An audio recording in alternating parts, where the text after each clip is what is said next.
O assunto agora é a defesa dos trabalhadores, a justiça do trabalho, porque eu vou cumprimentar aqui do outro lado da tela o jurista, professor livre docente de Direito do Trabalhador, do Direito do Trabalho na Universidade de São Paulo, a USP, coordenador do Grupo de Pesquisa Trabalho e Capital e desembargador aposentado do Tribunal Regional do Trabalho, TRT da 15ª Região, Jorge Souto Maior.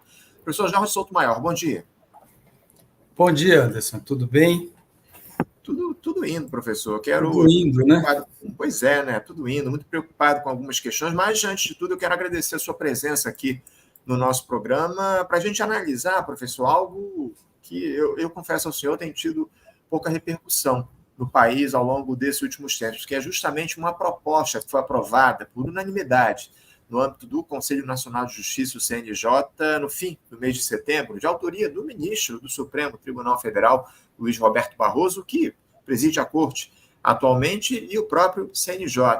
Essa proposta diz respeito à formalização de uma resolução, um ato normativo que estabelece um procedimento judicial destinado à homologação de acordos extrajudiciais na Justiça do Trabalho, validando a cláusula de quitação ampla, geral e irrevogável. Ou seja, essa resolução prevê que o acordo ajustado entre empregador e empregado no momento da rescisão do contrato de trabalho, se homologado pela Justiça do Trabalho, ficará dado como quitação final, ou seja, fica vedado o ingresso futuro de reclamação trabalhista sobre os termos do acordo.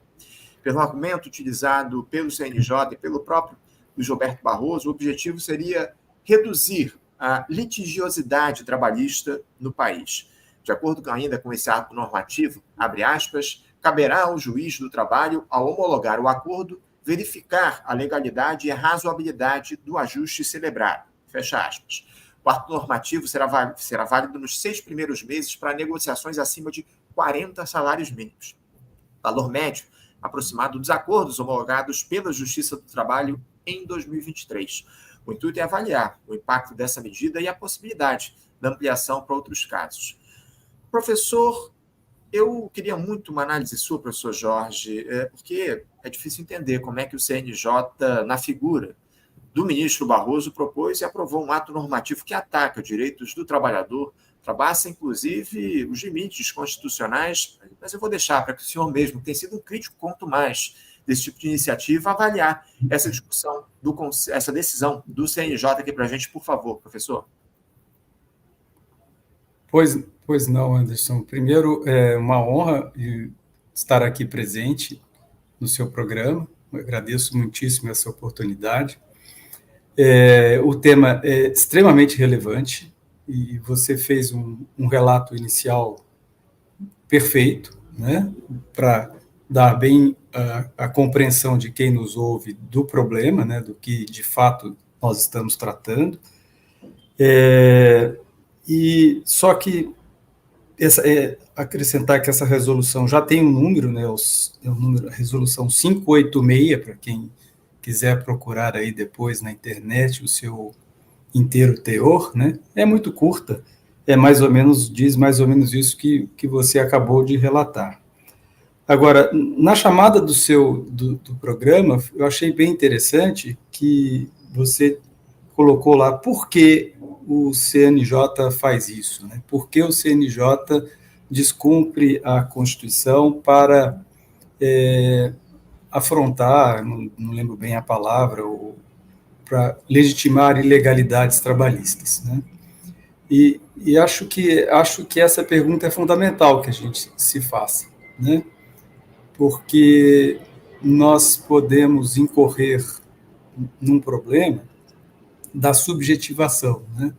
Ou seja, o ministro Barroso, ele efetivamente está nessa, eu denominei assim, de uma cruzada, né, contra a Justiça do Trabalho, na verdade, contra a efetividade dos direitos trabalhistas e a partir de um argumento, né, falseado, mas enfim, de que existe na Justiça do Trabalho uma litigiosidade excessiva.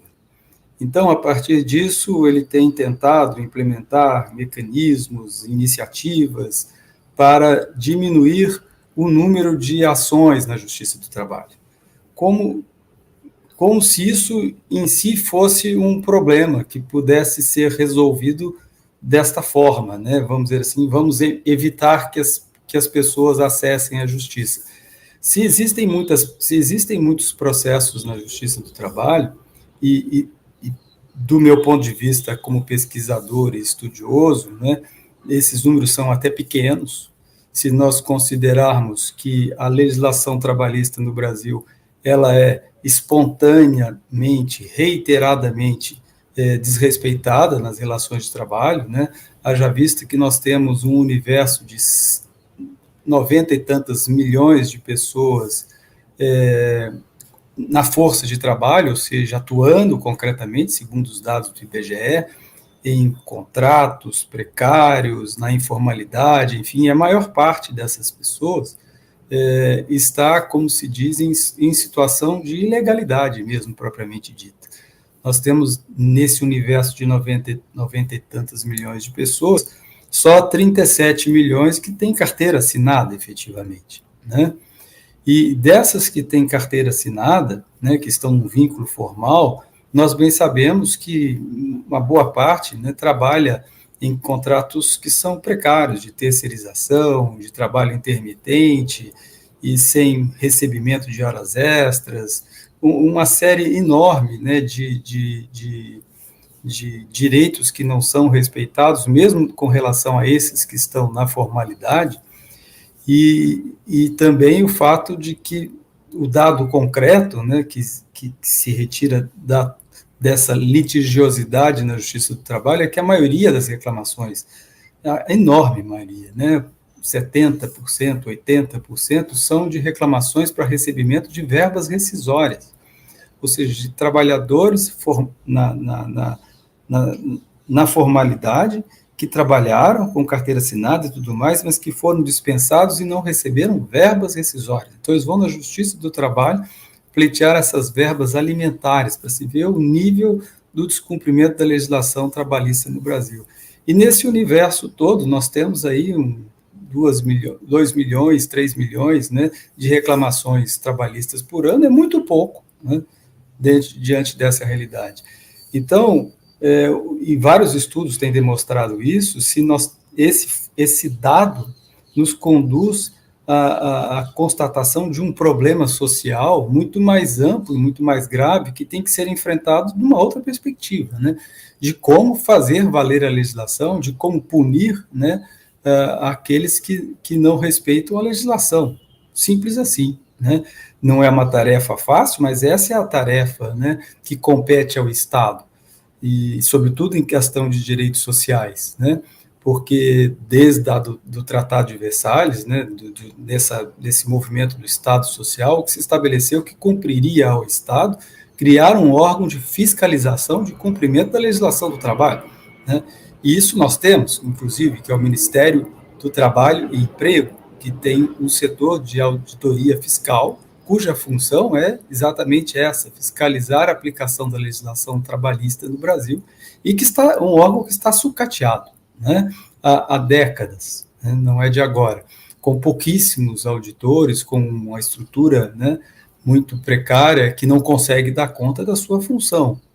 Isto não é à toa, né? Então, o Estado descumpriu a sua obrigação, né, neste setor, porque são partes desiguais, e é muito fácil para o empregador impor ao empregado, né, uma condição de trabalho sem o respeito à sua legislação, porque ou você aceita aquela condição, ou você não trabalha, né, enfim, e por isso a intervenção do Estado nessa perspectiva é fundamental, está entre os pactos firmados internacionais e os compromissos do Brasil com relação à legislação social como um todo, sobretudo legislação do trabalho, e nada disso se faz, né? Então, agora nós estamos vivenciando aí a perspectiva desse concurso unificado, né, que vai aprovar, segundo se diz, 600, olha como a defasagem é grande, 600 auditores fiscais, né, do trabalho, a partir, quem sabe, nomeados a partir do ano que vem. Então, esse é o dado, essa é a constatação, os problemas, então, deveriam se resolver de outro modo, a atuação do Estado é em outra perspectiva. Mas não, né? O Estado, um órgão de cúpula do judiciário, né, é ligado ao judiciário, porque nem é do judiciário, propriamente dito, o CNJ, é um órgão administrativo, é bom que se diga, está aí nessa cruzada para evitar que os trabalhadores e trabalhadoras acessem a justiça e para eliminar processos, na verdade, causando um mal maior ainda a essas pessoas, porque a única resposta, né, a única forma que elas têm de se defender ainda é de irem à justiça depois de terminado o vínculo para pleitear os seus direitos, né? Então, considerá-las que elas são culpadas por um problema, né, que é levado à estrutura do judiciário e evitar que elas acessem a justiça é uma inversão completa de valores. Mas não está, aí que eu queria dizer, não está fora daquilo que representa a própria existência do CNJ, né, criado em 2005, né, no bojo da reforma do judiciário de 2004, uma reforma do judiciário que segue, né, uma linha que foi difundida desde a década de 90, ali no auge do neoliberalismo, né, pelo Banco Mundial, e inclusive com a edição de um documento famoso, um documento 319, que determina, né, que impõe uma pauta, né, para o judiciário nos países considerados em desenvolvimento, dentre os tais o Brasil, né? E esta pauta, explicitamente, está lá no documento, é de fazer com que o judiciário preserve a segurança dos negócios, né? Que o judiciário não seja hostil aos interesses econômicos, e pelo contrário, né, que visualize a aplicação da legislação numa forma a atender os interesses da economia, mais propriamente os interesses do setor econômico, né, e financeiro. Daí porque o Banco Mundial, né, inclusive financiou, né, na sequência, várias atuações do próprio judiciário, por meio, inclusive, do CNJ, criado em 2005, com o treinamento, né, a expressão mesmo que se utilizou, treinamento de juízes e juízas, numa perspectiva de atuarem como gestores, né, administrativos, pessoas ligadas à lógica da eficiência, um judiciário que passou a se pautar por uma lógica econômica e, assim, também aplicar o direito nessa perspectiva. Há um compromisso, né, com esta pauta. Professor, me permita uma só para completar. De 2005 em diante, é uma série enorme de iniciativas que são tomadas, né, nessa perspectiva de transformar, de interferir na independência do judiciário, né, como um órgão que aplica o direito de forma independente a partir de princípios, e o direito que está formalmente estabelecido, né, a partir da nossa ordem constitucional, que é do direito social, né, a partir, então, de princípios humanos, princípios sociais, de solidariedade, enfim. Quando um juiz independente aplica o direito com essa perspectiva, há uma afronta, né, aos interesses econômicos imediatos, sobretudo das empresas que estão nos países em desenvolvimento e periféricos, para uma exploração ou uma superexploração, né? Então, é preciso impedir que o judiciário atue, né, que haja um juiz independente, né, juízes e juízas independentes aplicando direitos sociais na periferia do capital. Então, é uma campanha intensa para a destruição dessa independência dos juízes.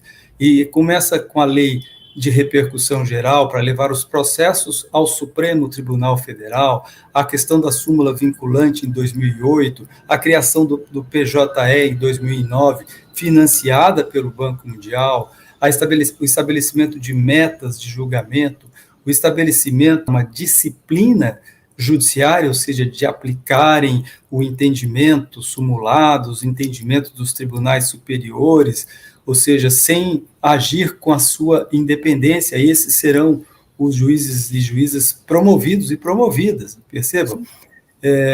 E aí isso vai, em 2015, com a alteração do CPC, criando vários mecanismos de condução do processo diretamente ao Supremo para corrigir, entre aspas, decisões dos juízes de primeiro grau, de tribunais, que estejam contrários a esses entendimentos.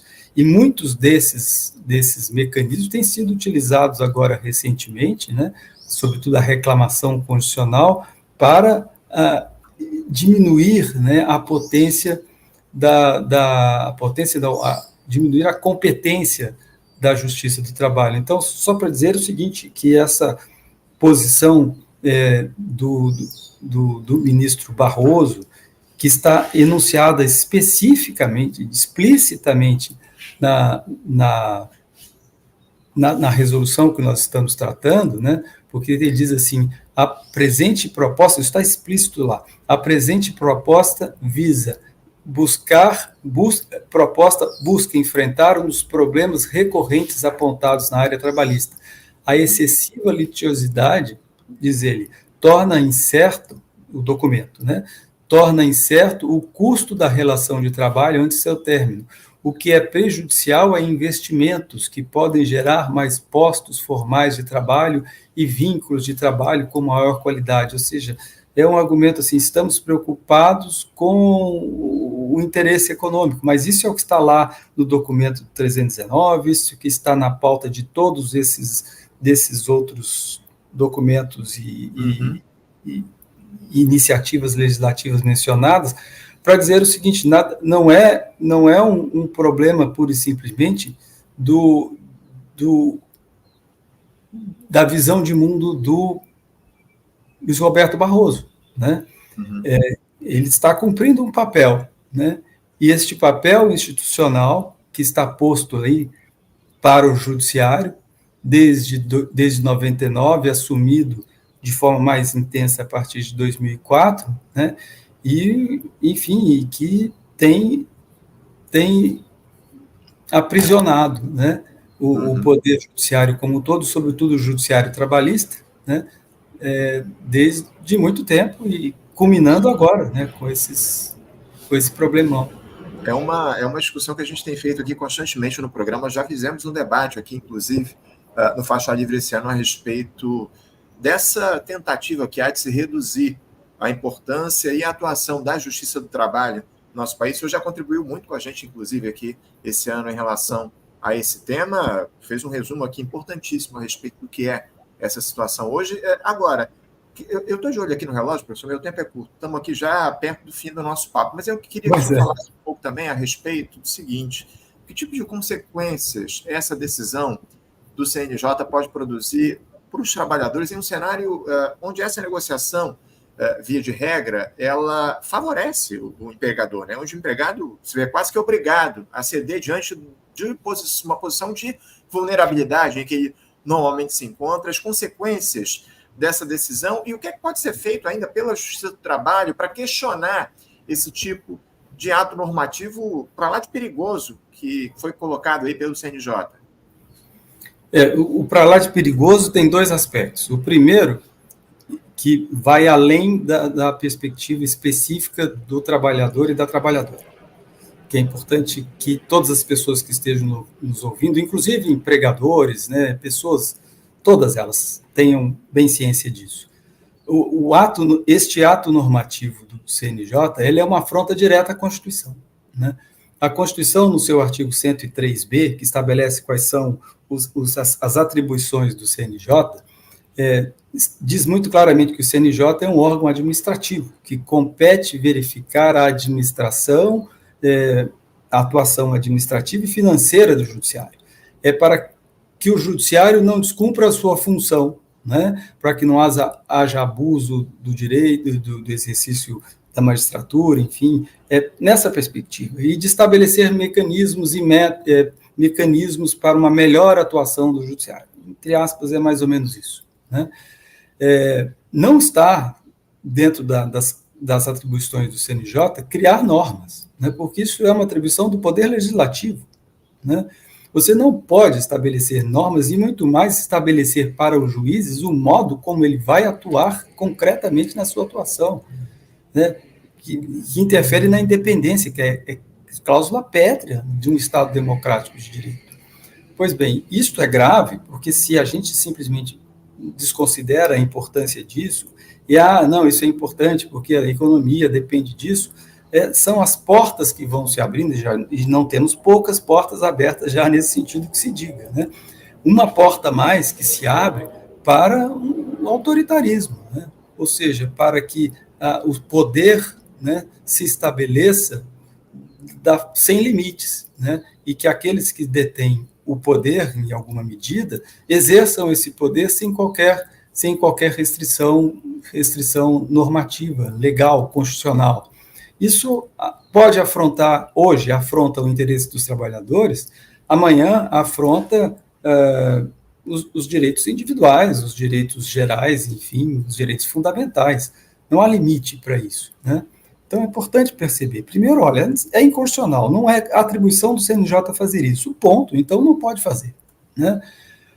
Mas por que faz? Faz por causa daquilo que eu disse, né? E se admite, e tem se admitido isso, porque quem está sendo atingido são os trabalhadores e as trabalhadoras no Brasil, que historicamente, né, não têm sido vistos como cidadãos e cidadãs. De fato, a verdadeira causa é essa, né? Assim, os direitos dessas pessoas podem ser desrespeitados. E qual é a estratégia concreta, né? É uma empresa dispensar os seus trabalhadores, né? Nós temos uma rotatividade de mão de obra no Brasil superior a 50%, né? Então, a cada ano muda metade dos trabalhadores na formalidade, né? E então você tem esses trabalhadores e trabalhadoras trabalhando, a empresa dispensa, não paga verbas rescisórias e deixa essas pessoas numa situação de extrema necessidade do ponto de vista da sobrevivência, né? Porque sem a formalização das verbas rescisórias, elas sequer conseguem receber o fundo de garantia, né? Sequer conseguem receber o seguro-desemprego. Então, vão se ver diante da situação de aceitar um acordo extrajudicial, né, para recebimento dessas verbas, com quitação ampla e geral. Ou seja, então, aquilo que não foi pago do ponto de vista de horas extras, de adicional de insalubridade, de 13º, de férias, de descansos, tudo isso fica esquecido, né? Porque para receber essas verbas de natureza alimentar, para ela se sustentar, né, no momento de desemprego, ela vai ter que aceitar essa cláusula de quitação, né, que vai impedir que ela exerça o direito de pleitear isso, e isso, consequentemente, amplia, né, a litigiosidade, isso amplia a ilegalidade, e não só fere a Constituição, mas aumenta o sofrimento da classe trabalhadora profundamente, e aumenta a liberdade e o poder do poder econômico, né? Ou seja, que vai agir nas relações de trabalho sem nenhum limite, como já não age, né, que se diga, mas algum limite ainda existe, mas desse modo é para bancarrota, né? É isso. E o que me chama a atenção, sinceramente, professor, para além de tudo que o senhor já trouxe aqui para os nossos espectadores, é o judiciário avançar nesse tipo de pauta que ataca os direitos dos trabalhadores durante o governo do presidente Lula, né? O próprio petista chegou a prometer durante a campanha eleitoral que faria uma revisão da contrarreforma trabalhista, algo que não aconteceu até aqui. Agora, não se abre a boca, eu não vi ninguém do governo questionando, criticando essa medida aprovada lá no CNJ. Por que esse silêncio no governo federal, professor? Então, veja, essa história que eu mencionei para você, ela, como eu disse, começou em 2004, né? Uhum. E o nosso governo dos trabalhadores começa ali em 2003, efetivamente, né? E de lá para cá nós temos a maioria dos ministros que estão no Supremo Tribunal Federal hoje foi nomeação do Partido dos Trabalhadores, né? E salvo algumas raríssimas exceções, né? raríssimas exceções, Rosa Weber, por exemplo, nenhum desses tem uma visão de mundo que seja propriamente da classe trabalhadora, né? Então, essa é um elemento facilitador de levar adiante essa pauta, né, da reforma do judiciário, com essa perspectiva econômica, com membros do Supremo Tribunal Federal que reproduzem esta ideologia, né? Então, também não sei se é por coincidência, sabe, que essas pessoas tenham sido nomeadas, né? Esses compromissos internacionais estão postos, né, para governo, né, para os governos, e no caso, no governo dos trabalhadores. Veja, nós tivemos agora a situação concreta, né, da possibilidade da nomeação, no último governo do Partido dos Trabalhadores, de ministros para o Supremo Tribunal Federal, né, e o presidente Lula nomeou o Cristiano Zanin, né, que reproduz essa lógica, né? O Barroso mesmo foi nomeado pelo Partido dos Trabalhadores, né? Não podemos esquecer disso. E com decisões, o Zanin outro dia deu uma decisão, né, anulando uma decisão da Justiça do Trabalho que reconhecia vínculo de emprego, para dizer que isto interfere na livre iniciativa e na liberdade de concorrência. Veja, são valores que não estão postos na Constituição, na perspectiva da regulação das relações de trabalho, mas são valores que estão postos no documento 319, né? Enfim, há uma perversão, como eu estou dizendo, mas não é à toa. Acho que está todo mundo vinculado a isso, e nessa perspectiva, o governo que poderia, se é que realmente ia fazer uma reforma do judiciário, nomear ministros do Supremo trabalhistas, vamos colocar assim, né, para começar esta campanha, não o fez, né? E não o fez e tirou da pauta qualquer discussão em torno da revogação da reforma trabalhista, e, diante dessa atuação do CNJ nessa perspectiva, também não faz nada. Então, isto é sintomático, não é à toa, né? Me parece que é uma tomada de posição, não é simplesmente uma omissão, não é simplesmente, puxa, não vi. Eu acho que é uma tomada de posição, inclusive agindo concretamente para que esse resultado seja produzido. Assim que eu vejo. Sem dúvida. Professor Jorge Souto-Maior, eu estou com meu tempo esgotado aqui, mas é sempre bom dialogar aqui com o senhor, ainda mais trazendo questões importantes como essa que o senhor traz aqui com a gente. A gente vai continuar de olho acompanhando tudo isso e contamos com o senhor. Certamente a gente vai trazer isso para um debate aqui no programa em breve, mas, enfim, eu agradeço muito a sua participação, trazer luz a esse tema aqui para a gente no Faixa Livre, esses ataques que são colocados pelo CNJ aos direitos dos trabalhadores, o risco que está colocado acima de tudo. Obrigado pela sua participação e eu desejo ao senhor uma ótima quinta-feira de trabalho. Eu que agradeço, muitíssimo obrigado. Um abraço forte, até a próxima. Um abraço.